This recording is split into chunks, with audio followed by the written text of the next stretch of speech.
J'ai quelques bonnes nouvelles à vous annoncer, et par les temps qui courent, faut pas hésiter à les prendre. J'ai réussi à briser au moins une omerta, celle d'une radio pour laquelle j'ai travaillé pendant quelques années et avec laquelle j'avais eu quelques soucis, comme je vous l'avais dit précédemment. Mais j'ai pu être reçu par le directeur d'antenne, même si j'ai peut-être utilisé quelque chose que certains considèrent comme un subterfuge. Mais personnellement, moi, ce qui m'intéresse, c'est le résultat et c'est pas la manière. Donc, si vous pouvez choper les podcasts de RCF de ce jeudi, là, c'est passé jeudi. Alors, il y a eu un très court extrait dans le journal de 7 heures, puis le journal de 8 heures. Et puis, il y a eu les 18 minutes auxquelles j'ai opposé les chiffres officiels de la préfecture aux chiffres officiels que je possédais moi, et ce sur la base d'une lettre qui avait été faite à tous les maires de France par un collectif, celui Liberté et Démocratie 43, initialisé sur le plateau Vivarais-Lignon. Mais j'en ai profité pour donner un coup de projecteur au collectif du Puy qui a organisé la manifestation le 7 novembre au Montmouchet, et puis en citant qu'il y avait d'autres collectifs à Monistrol. Voilà. Donc je ne suis pas quelqu'un qui la joue perso, contrairement à ce que certains m'accusent, mais c'est pas grave, je laisserai ces accusations-là de côté.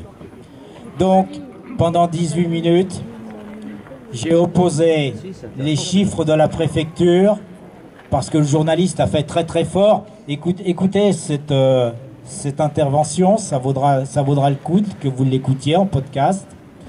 Et puis, le journaliste a démarré très fort en disant le département de la Haute-Loire avec 175 d'indice pour 100 000 habitants est le département le plus contaminé d'Auvergne.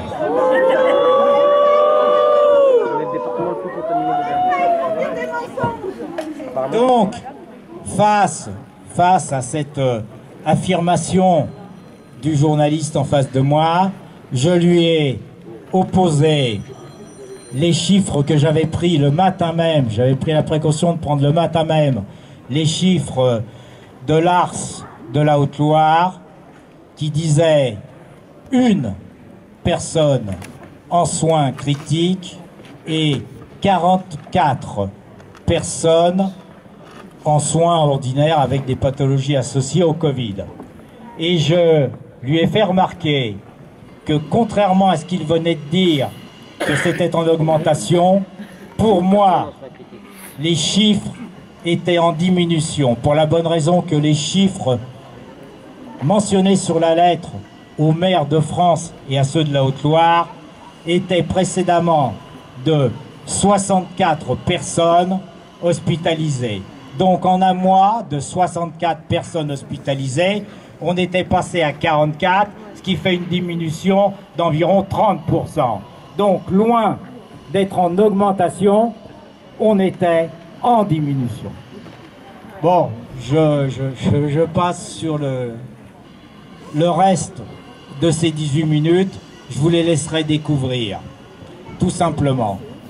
Mais c'est une bataille de chiffres, ni plus ni moins. C'est une bataille d'opinion. Donc là, on a réussi, j'ai réussi à briser l'omerta, je dis bien, en utilisant le nom du collectif Liberté et Démocratie 43. Le journaliste a voulu me piéger par une dernière question en disant « Mais est-ce que vous pensez que qu'est-ce que le gouvernement a derrière la tête ?» Je lui ai dit que je n'étais pas mandaté pour le collectif pour répondre à cette question, que je serais à sa disposition dans une autre émission pour répondre à ce moment-là en mon nom propre, Jean-Pierre Larminier. C'est tout. Parce qu'à ce moment-là, je lui ai dit également que je n'étais pas le porte-parole de ce collectif, et je le répète ici pour que ça soit très clair, parce qu'il y a quelques personnes de ce collectif qui sont présentes ici, et qui me reprochent d'avoir utilisé leur collectif pour briser l'omerta médiatique. Eh bien non. Je lui ai dit, je ne suis pas le porte-parole. Une autre personne du collectif doit être là avec moi, mais pour des raisons qui lui sont propres et de santé, elle n'est pas venue. Donc je me suis retrouvé seul face aux journalistes. Ce n'était pas mon but, et je tiens à ce que ce soit clair pour tout le monde. Voilà. Ceci étant, les effets...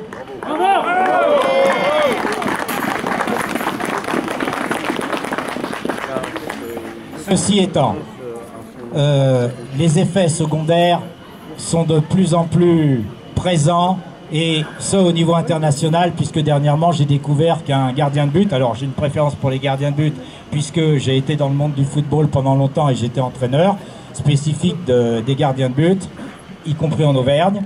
Donc un gardien de but de 25 ans d'un club allemand très célèbre, il est tombé après la deuxième dose, mort. Une boxeuse de 30 ans également, liquidée. Je vous recommande de voir le documentaire, on va l'appeler comme ça, Hold On. Ça succède à Hold Up. Hold On. C'est poignant quand on voit les témoignages des parents de Sophia. J'avais pris le micro devant la préfecture pour vous expliquer ce qui venait d'arriver à cette jeune fille de 17 ans à Aix-en-Provence. Elle avait dû se faire vacciner pour suivre un stage avec son lycée agricole. Le témoignage de ses parents est poignant. Le témoignage des parents aussi de Maxime à 7 est également poignant. Donc si vous pouvez regarder ces documentaires, les faire circuler et en parler autour de vous, et notamment auprès des gens qui prétendent que ce vaccin est sans risque, je pense que là, on fera œuvre utile, parce que véritablement, comme l'a dit l'ami précédent, l'hécatombe va certainement arriver. Voilà, je vous remercie, je vous souhaite une bonne fin de manifestation. Alors